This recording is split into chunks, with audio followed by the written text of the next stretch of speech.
Hey guys, it's Devin and welcome back to my channel. Today is going to be an INFP chat video. I haven't done one of these in a while. For those of you that don't know what INFP means, that's a Myers-Briggs personality. If you guys haven't taken that test, pause this, go take the test, come back. I'm an INFP, and I've done videos on this before, and I feel like INFPs in general tend to be very interested in finding out more about their personality type, which is why I think it's fun to talk about this in this video.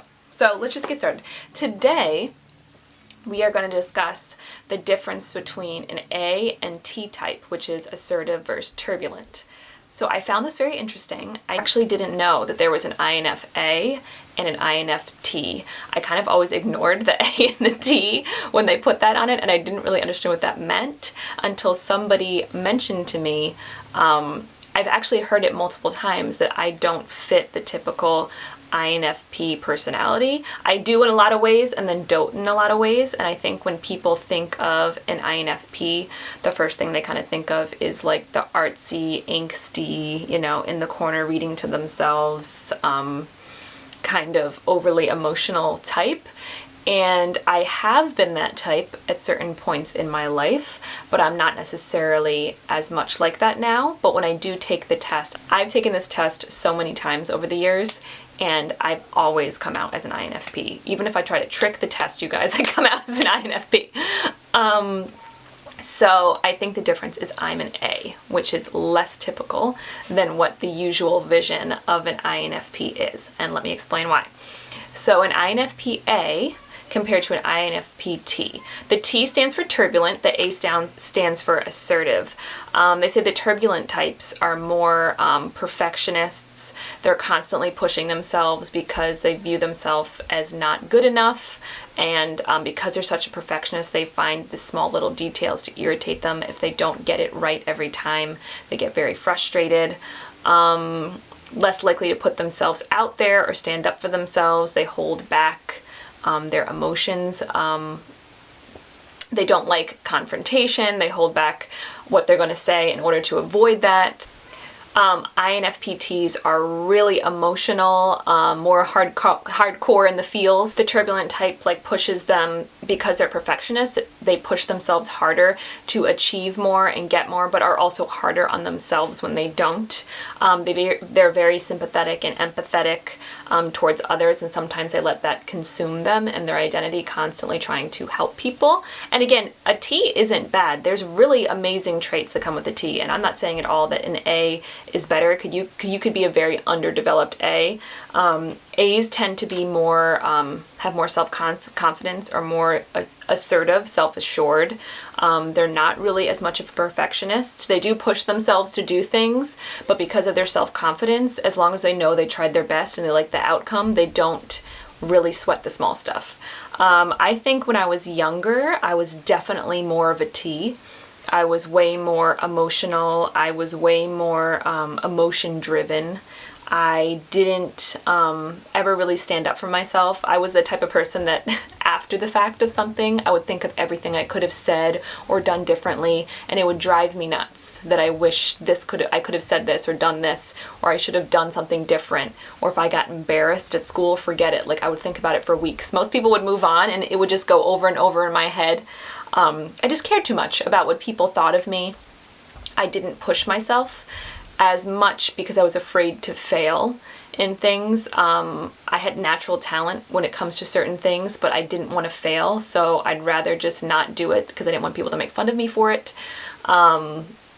It was just a typical younger INFP. And again, I'm not saying that all T's are like that. You can be developed in your T personality. But for me, I think in my development of my personality as I've gotten older, it's probably come with age and also being a mother.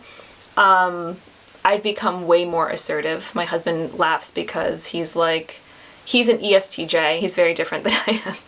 But when it comes to things, I'm actually way more assertive than he is with standing up for myself at times. And I think it's because as an INFP, I am very aware of who I am as a person. And I don't take it lightly if somebody challenges that or questions my values, or somebody that I love's values, or even just seeing somebody in general get bullied or treated unfairly, I have no problem at all in this point in my life. Saying something, standing up doesn't bother me.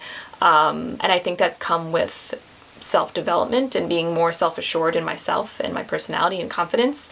I do think one thing they talk about with A's that is absolutely true is I tend to not push myself as much because I don't have that perfectionist part of, I do and I don't. I have the perfectionist part of my personality, but I don't sweat the small stuff, almost to a bad point sometimes, because I think it's in the details sometimes. You have to take the time to get those details because the outcome always is better when you don't rush through. And because I'm kind of the opposite, my husband always says I take the quick the quick way to do things. He is like so OCD. Any project is like every square inch has been perfectly measured and done, and that literally makes my brain wiring like flicker and turn off. I can't handle that. You give me directions. This is why I hate cooking or baking. I like freestyle cooking, like add a little bit of this, a little bit of that. Like once there is like a page of directions with like tiny little ingredients that I have to follow and measurements, like my brain, I swear, short circuits. I can't handle anything like that.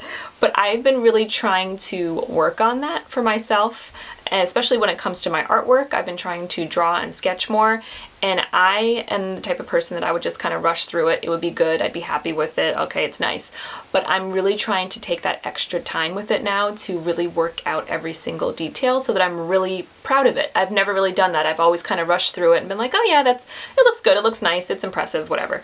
But I need to push myself to be better because that's not a natural part of my personality. So that's definitely the biggest difference I've noticed with an A and a T type. And I think for me, aging, growing up, becoming a mother, becoming a wife, I feel like every year as you get older, that's something that the assertiveness and the self-confidence is something that I've noticed completely change for the better in that sense. So I think when people are like, you're not an INFP, you're too outgoing, or you're too self-confident or self-assured or assertive, they don't view that as an INFP, because INFPs tend to be a lot more quiet and subdued and in their own emotions. And I'm an extremely emotional person, a very empathetic person. I get very affected by people being hurt or situations that are unjust. I have a really hard time seeing it because it won't leave my mind, and I'll think about it over and over and over again.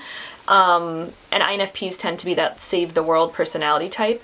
And I try my best in little ways to help others in that way. I'm always thinking about that and dream of doing things like that. But I think also that I've gotten older, I've become more realistic in a way too, and knowing what I really can and cannot do that will actually help other people, if that makes sense.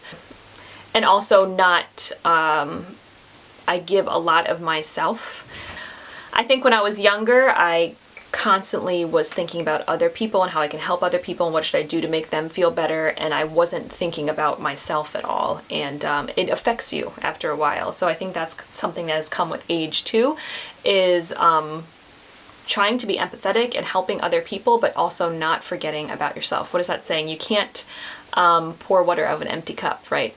And that's something you learn with motherhood, that's for sure. You can't pour out of an empty cup. I have a few different friends actually that are INFPs, and I've thought about that a lot because we're similar in a lot of ways, but also very different in a lot of ways. And I think that's because everyone has different strengths and weaknesses on different parts of their personality, different life situations, different ages. They come from different family situations. So I think everybody uniquely has different strengths and weaknesses in their core personality type. So it makes sense to me now when people say you don't seem like a typical INFP. Again, I am way more outgoing, but I think the difference is whenever I take the test, I'm like, what is it, like 40% E, 60% I. So I'm definitely more introverted, but I am an extroverted introvert. I love people, I love going out, I love being around people, but I can't have more than 1 or 2 plans a week because I get so drained by it. If I know I have plans today and I have plans tomorrow, like I literally get anxiety. And I'm a hairdresser, so all day I'm like talking everybody's heads off. I love it.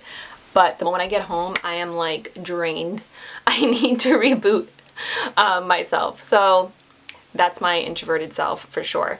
So are any of you guys INFPs, and are you realizing that you're an INFP-a instead of an INFP-t? Have you felt like you've changed over the years from an A to a T or a T to an A? What do you think? Leave it in the comment section below. Give me a thumbs up if you like this kind of content. I do love talking about Myers-Briggs. I always find it very interesting.